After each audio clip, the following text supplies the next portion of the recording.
This lecture's on corrections. Current event assignments. Check your discussion board for the current assignment associated with this lecture. History of corrections. Prior to the 1800s, the Americans copied the European practice of physical punishment. For the most part, either you were put to death or you went through some sort of a physical, painful punishment. There was not incarceration. Those things included whipping. And most of these things were done in public so that it was a deterrent, because if people saw others being punished, they wouldn't commit the same crimes. Or stocks. You would be put in, locked in stocks, and women were actually raped at night when they were left in these stocks. They were in what they called outlawry, outside the protection of the law, or they were stoned. Serious crimes brought about the use of the gallows, where people were hung. But the original justice system didn't use incarceration. It was either corporal punishment or death. In 1779, the English Penitentiary Act was created, and it basically had a hard labor house that was set up for the persons to work. This was the first system where they didn't have to pay for their own food. Their families didn't pay for incarceration. It was paid for by the system. And they were inspected daily. The offenders were supposed to follow certain rules, and they had a reform protocol of rules that would be followed by the incarcerated prisoners, hoping that they would mend their evil ways.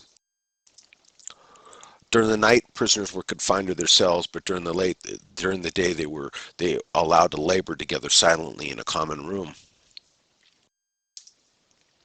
The whole idea of penitentiary came from the thought that people that did bad things did it because they were influenced by the devil, and therefore, if they were allowed to sit in isolation from society and reflect on their past misdeeds, that they could repent and thus reform. In 1790, the Pennsylvania system did not allow any communication between prisoners. They had separate confinement. They lived in 8x9 cells and did their work there. In 1819, the New York system was called the congregate system. Inmates were held in isolation at night but worked during the day with fellow prisoners under a rule of silence. In the 1850s, a reform movement began regarding the prisons. A new branch of criminology dealing with the management of prisons and treatment of prisoners was born. It was called Penology. Changes that were made to the criminal justice system at that time was the introduction of education in the prison systems. Indeterminate sentences were invoked, meaning that you could get sentenced to 5 to 10 years, and you had to act right, otherwise they'd keep you in there the whole 10 years, so it changed how prisoners acted. Prisoners began to be released on parole, meaning that if they followed certain work and were successful in school work and followed the rules, they'd be allowed out early. And prisoners who were unruly or didn't follow the rules or try to improve themselves were held for longer sentences. 1930s, you had the Rehabilitation Model. You could see in this slide that prisoners were locked into capsules where they were forced to listen to lectures, and so they were given group therapy and counseling programs. 1970s, the community model started, and this was based on the assumption that you need to go back into society at some point, and so you need to reintegrate the offender into the community. This was done by having them work as volunteers for medical or fire safety programs. In the 1900s, we started to have the war on crime, war on drugs, and a demand for more crime control, and punishment was emphasized instead of rehabilitation. The Federal Bureau of Corrections handles convicts from federal court. They also hold federal defendants who are awaiting trial. In Northern California, you have Camp Parks, which has 2 facilities there, the Camp Parks facility and the U.S. Marshals facility. California Department of Corrections handles state convicts and executes the death penalty prisoners. General operations for them include the institutions, the jails, the prisons themselves, parole, and community service. Types and locations of California Department of Correction facilities. They have medical facilities, they have adult facilities, they have female facilities, they have facilities to deal with narcotics users, and they have lower end facilities, which are a lower level of security clearance. And then they have conservation camps where people get trained as firefighters, and you have your lower end prisoners. How does the correctional system function? How does it work? Well, the first thing is they have intake. They do a diagnostic test on a new convict, and they decide where they're going to place them, and they recommend it to the court, which will certify that placement. They take custody of the person. They set a security clearance, and there are 4 levels, one being the person is maybe just a low-end criminal who does paper crimes, forging checks or stealing or doing things that they're not really injuring people, and those people are, and there's a less chance that they're going to try to escape. They're in level 1. Level 2 would be someone who has some sort of violence in their past or some sort of sex crime. Level 3 would be a person who is more violent, and level 4 would be the most violent and the ones that you got to worry about escaping.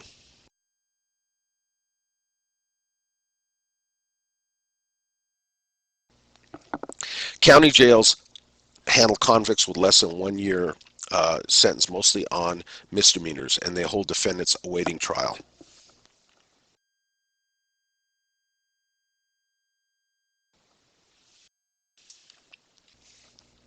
This basically shows the organization of most prison systems or state prison organizations based on classification of gender, age, and security.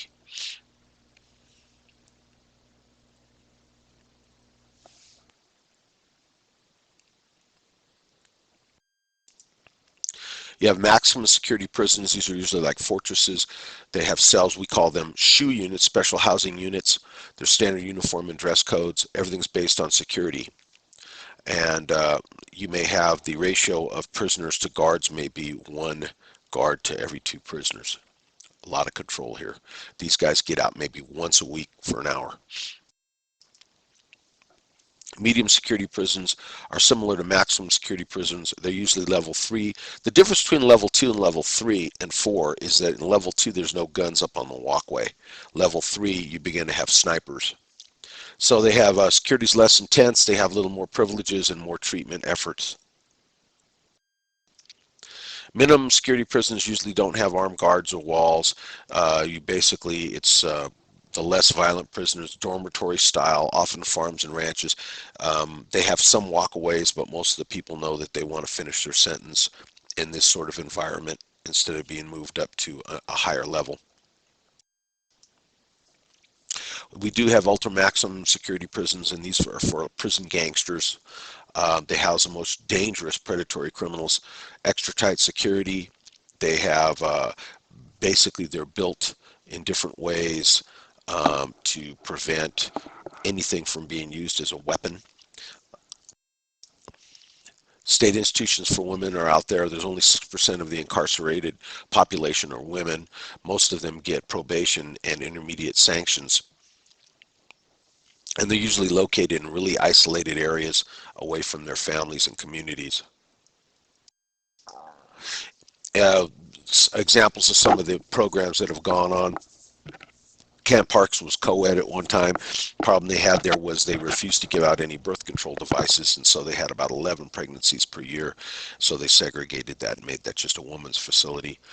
Women in New York have been in programs where if they're pregnant or they have young children, they allow them to keep the baby until 6 months old, and then they have to attend parenting classes, stay out of trouble. If they do that, the baby can return, the children can return and stay with them twice a year for 1 month stay.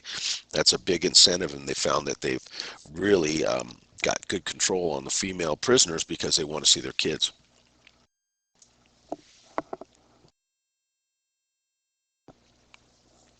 Next thing I want to talk about is jail architecture and supervision policies. The old style prisons were cell blocks, and it doesn't give the prison staff adequate control or observation of what's going on. They walk by a cell and they walk by a cell. They can observe it for 3 to 5 seconds, and then they walk 100 yards down to the other end of the cell block. So the strongest in the cell block is really the person in charge. Where direct supervision is the new thing, and using camera surveillance. So looking at the custodial model, this is the typical housing unit, and this is the one where it's really hard to supervise, because if you're walking down one of these hallways, you don't supervise very well.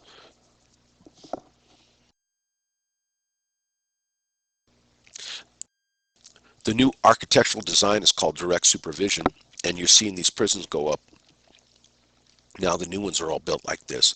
You can have less officers and electronically control the doors. You can see everybody in every one of their rooms. There's usually glass that allows you to look through instead of bars that's, not breakable.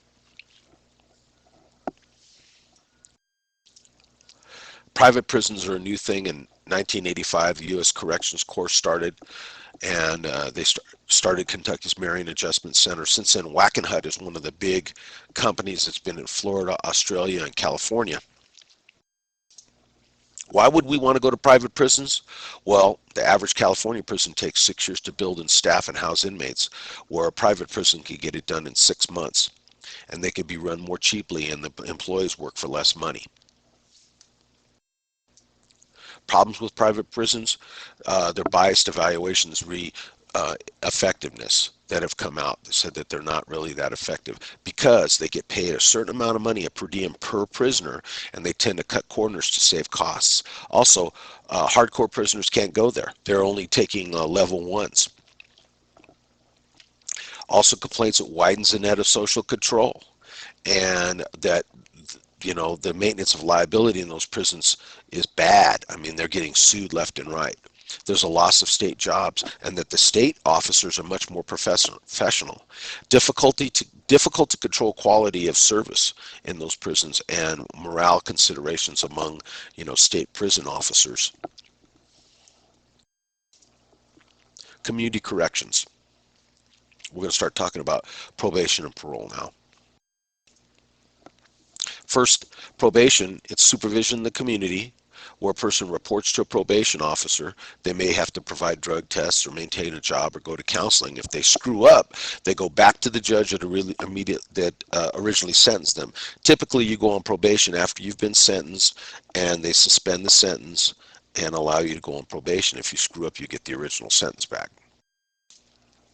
Intermediate sanctions can include fines, restitution to the victim, forfeiture of property, or public service. So you've seen people that get convicted of a variety of different crimes, usually drunk driving, or out picking up litter on the freeway, or cutting weeds, or what have you. Home confinement is a new thing, use of electronic monitoring, and this is done in a variety of ways. It could be voice recognition, it could be fingerprint scan sent over a telephone cable, or it could be an electronic device that emits a signal that if you get too far away from the receiver, it'll send out a prompt that you're trying to escape. So what are the pros? It's inexpensive, the service is paid for by the individual using it, and it's supervision without incarceration. What are the cons? Well, there's a prisoner that got out on electronic monitoring, immediately went out and killed his wife. In another documented case, a prisoner was running his drug operation out of his house. He didn't violate the monitoring area, but he was able to still do his criminal enterprise. One of the new things out, intensive probation, giving probation officers a limited caseload so they can really try to enforce the rules. Shock probation, talked about this earlier. It's where you have the person serve a short term and then they're released on probation. It tends to work better because it kind of scares the heck out of the person. They realize, oh my gosh, I don't want to go back to jail. But they get a taste of jail, so they don't want to go back.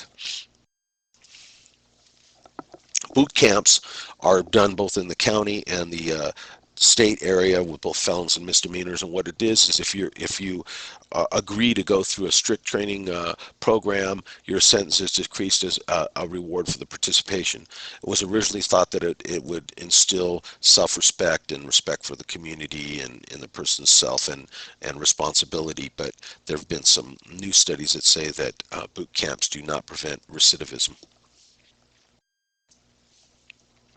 Juvenile probation is governed by Welfare and Institutions Code. The Juvenile Court, Superior Court, has jurisdiction, has original jurisdiction to 18 years of age and continued jurisdiction to 21 to 23 years of age in the form of California Youth Authority. Involves an intake process that basically they screen cases brought by the police department, make the decision what cases they're going to run with, and decide whether they're going to keep the minor or not. Typically, when a police officer is going to take somebody to the hall, you have to have some sort of written sentence showing probable cause for arrest. So it could be reviewed by a probation officer right then to decide whether or not they're going to hold them. If a petition is filed, the court process is quite similar to an adult process, except no jury and no bail. If the court finds that the charges are true, probation does a social study with recommendation for a rehabilitation program for a minor.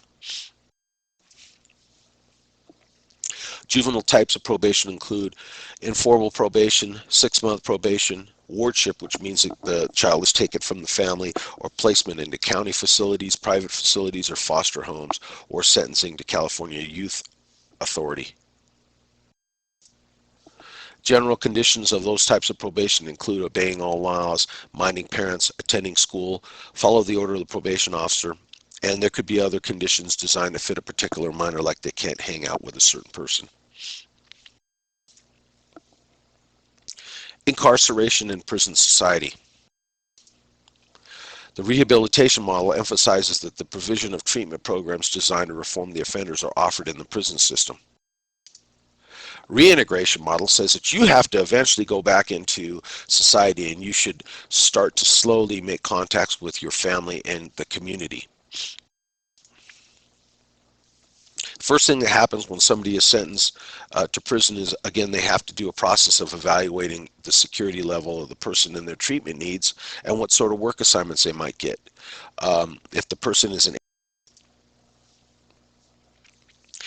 one of the other things we have to worry about in prisons is violence, and there's a number of contributing factors. Those being inadequate supervision by staff, or the architectural design that promotes victimization. I was talking about architectural design before. Or easy availability of weapons. Or violent inmates housed with defenseless inmates, and that's done by mismanagement and by not screening correctly. Or high tension brought on by overcrowding in close quarters. There are prison gangs in California. Those are known as the Mexican Mafia, or ME, Nuestra Familia, the Black Guerrilla Family, the Aryan Brotherhood, and a number of other little spin-off groups that mostly are from drug dealers in different area codes, and they use the area codes of where they live, 415, 510. And so correctional changes for the future. We're going to see more private prisons. There's some that are being built to handle the extremely violent prisoner. We're going to see more intermediate sanctions by use of technology, including use of camera, internet, and more special housing units for violent offenders.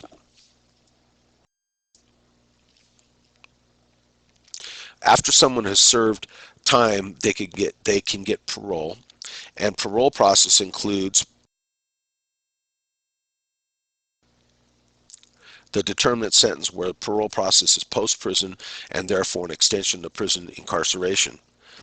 There are eligibility requirements, including statutory requirements, the type of sentence, and institutional recommendations, whether or not the Board of Prison Terms Policy believes that a person's eligible. Types of parole include an agreement by the inmate, or special conditions related to the offense, or an actual document signing given to the parolee.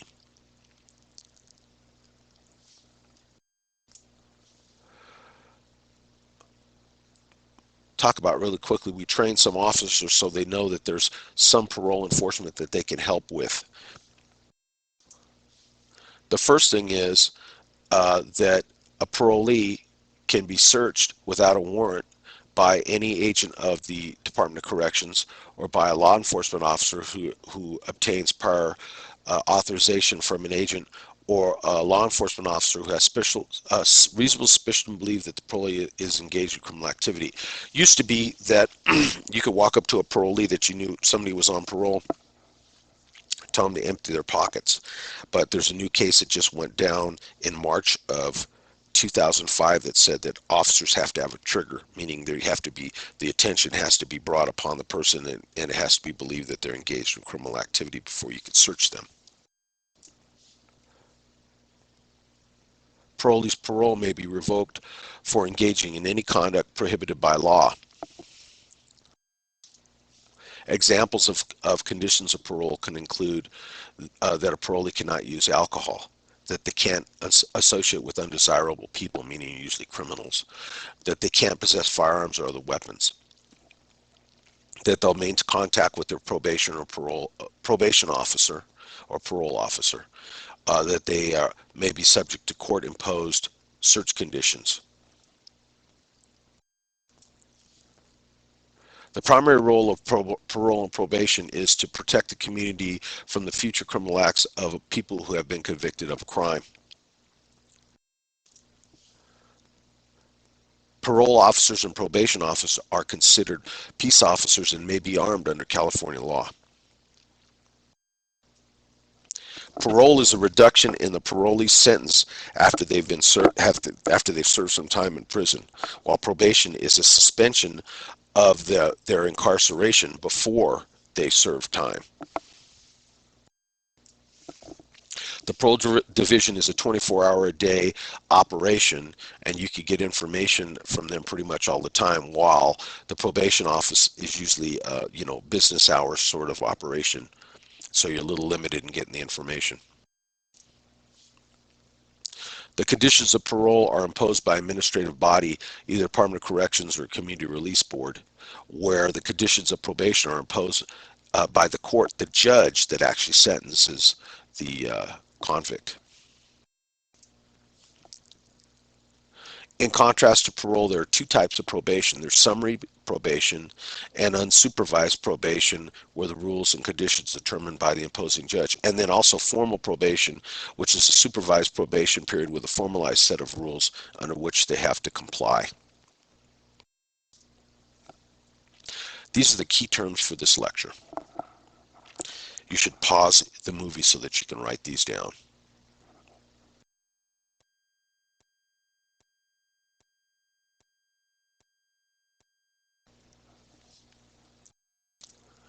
This is the end of lecture 10. This is the last lecture in this course.